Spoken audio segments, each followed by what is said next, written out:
लोग कहते हैं कि अपने प्यार को बांध के रखना चाहिए। लोग कहते हैं अपने रिश्ते को बांध के रखो प्यार में। लोग कहते हैं ये बंधन 7 जन्मों का है। लोग कहते हैं कि ये रिश्ते नाते सब ऊपर से बंध कर आते हैं। क्या कोई ऐसा बंधन है जिससे अपने प्यार को कंप्लीटली परमानेंटली हमेशा के लिए बांधा जा सकता है? तो हाँ, ऐसा किया जा सकता है।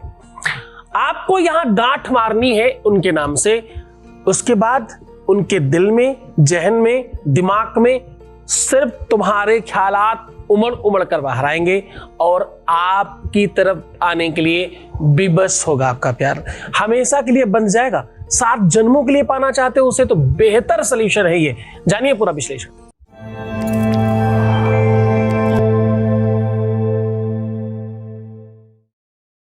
आज मैं जो बात कर रहा हूं पंच महाभूतों की बात कर रहा हूं। महाभूत मतलब वो वाले भूत प्रेत वाली बात नहीं करो। पंच महाभूत जो हर किसी के अंदर होते हैं। पंच महाभूत 10 इंद्रियां, और ये थोड़ी अंदरूनी बातें। आपके शरीर में 10 इंद्रिय हैं, 5 महाभूत हैं। 5 महाभूत कौन से? वो अग्नि, जल, वायु, आकाश, ये वाली बात कर रहा हूं। ये 5 भूत हैं आपके अंदर। तो आज मैं कह रहा हूं कि वही पंचभूत किन तत्वों में पाए जाते हैं, किन जगहों पे उनका ज्यादा समावेश होता है, उसको बड़ा सरल तरीके से बांधने की कोशिश कर रहा हूं। सामग्री क्या चाहिए? सामग्री चाहिए कोई भी ऐसा धागा, डोरी, सुतली या कोई भी ऐसी रस्सी जिसे आप सामान्यतः प्राप्त कर सके। उसके साथ चाहिए कच्चा दूध, थोड़ी सी हल्दी और आपकी श्रद्धा। मात्र इतना अगर आपके पास में है तो आज आपका विजय होना सुनिश्चित है।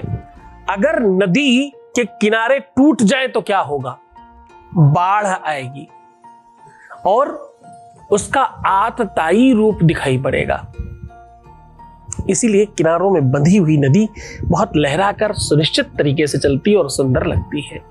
इसी तरह से रिश्ते अगर बंधे हुए हो तो बहुत अच्छे लगने लगते हैं, बहुत सुव्यवस्थित लगते हैं रिश्ते। रिश्तों में बंधन, रिश्तों में मर्यादा बनाए रखने की चीज है। एक दूसरे के प्रति लगाओ। हमसे कोई गलती हो गई तो गलती है, दूसरे से कोई गलती हो गई तो वो तो मतलब पता नहीं क्या ही हो गया है। जरा समझने की कोशिश करना। जब भी तुमसे कोई गलती होती है उसको अपने अंदर ही गहन चिंतन से समझना। किस तरह समझोगे तुम अपने को ही जज बनाना, अपने को ही वकील बनाना और खुद को ही मुजरिम बनाना, फिर जजमेंट करना। कैसे? मुजरिम की तरह खड़े होकर देखना, वकील की तरह बहस करना और जज की तरह जजमेंट करना अपने केस पर। तो तुम पाओगे कि तुम बहुत बड़े अपराधी हो। जब तुमसे गलतियां होती हैं तो तुम्हें छोटा लगता है क्योंकि तुमने किया है ना, और वो छोटा होता नहीं है।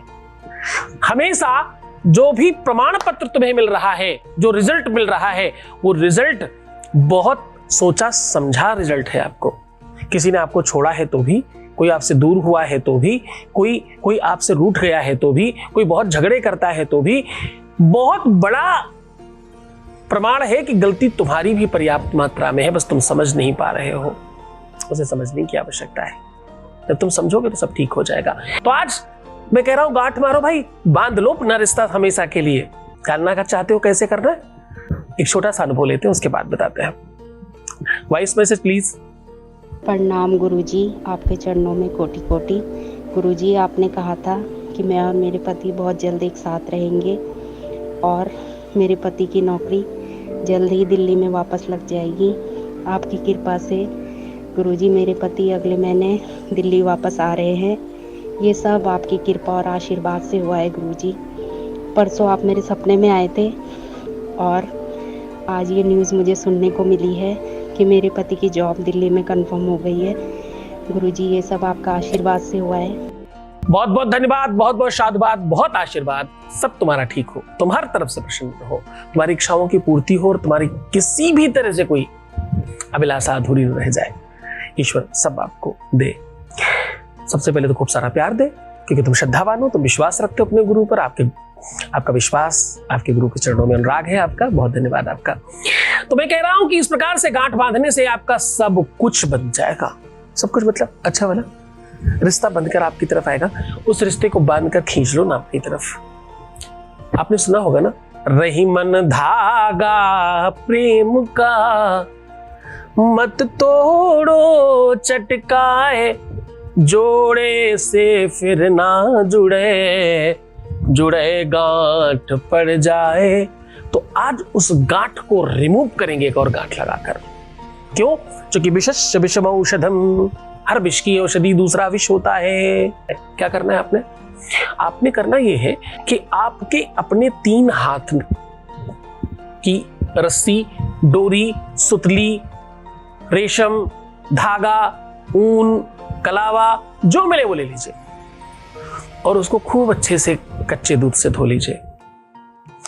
लेने के बाद उसमें हल्दी, कुमकुम, अष्टगंध, सिंदूर इत्यादि जो भी मिल जाए वो ले लीजिए, लगा दीजिए चारों तरफ पूरी रस्सी भर में खूब अच्छी तरीके से। और सबसे इधर का हिस्सा और इधर के हिस्से में दोनों तरफ अलग अलग गांठ मार देनी है, उनको आपस में नहीं बांधना। यहां पहले गांठ बांधो, जैसे सिलने के लिए किनारे पे धागा में गांठ मारते ना, बिल्कुल उस तरह से दोनों तरफ ऐसी गांठ मार लो। फिर उन दोनों के बाद ये 2 गांठ हो गई, इन 2 के बीच में 5 और गांठ बांधनी है। हर गांठ में 5-5 बार अपने पति का, पत्नी का, प्रेमी का, प्रेमिका का, चाहने वाले का, चाहने वाली का, जिस भी रिश्ते में तुम हो उसका नाम लेकर फूंक मारनी है और बांध देना है। इस रस्सी, इस डोरी, इस कलावे को या इस धागे को आपको 5 वृक्ष बता रहा हूं, उनमें से किसी में भी जाके लटका दीजिए।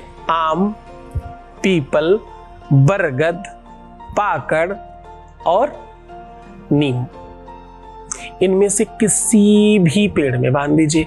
ये काम पूरी श्रद्धा, पूरे विश्वास के साथ करना। सामग्री कुछ खास नहीं लग रही है, एफर्ट्स कोई बहुत स्पेशल नहीं लग रहा है। तुम्हारा सच्चा प्यार है, तुमने बहुत तल्लीनता से प्रेम किया है किसी को, तुम्हारे लिए तुम्हारी प्राणों से ज्यादा कीमती कोई वस्तु है, तो बड़ी श्रद्धा और विश्वास के साथ करना। क्यों? क्योंकि तुम्हारा विश्वास, तुम्हारी श्रद्धा, तुम्हारी नियति एक मैसेज पास करती है प्रकृति को, और वैसा काम होने लग जाया करता है, ऐसा शास्त्र कहता है। अद्योत शास्त्रम मद बुद्ध लाभम करोति यत् सा तम यस सुनिश्चित। ये व्यवस्था सूत्रवत जाल पर काम करती है।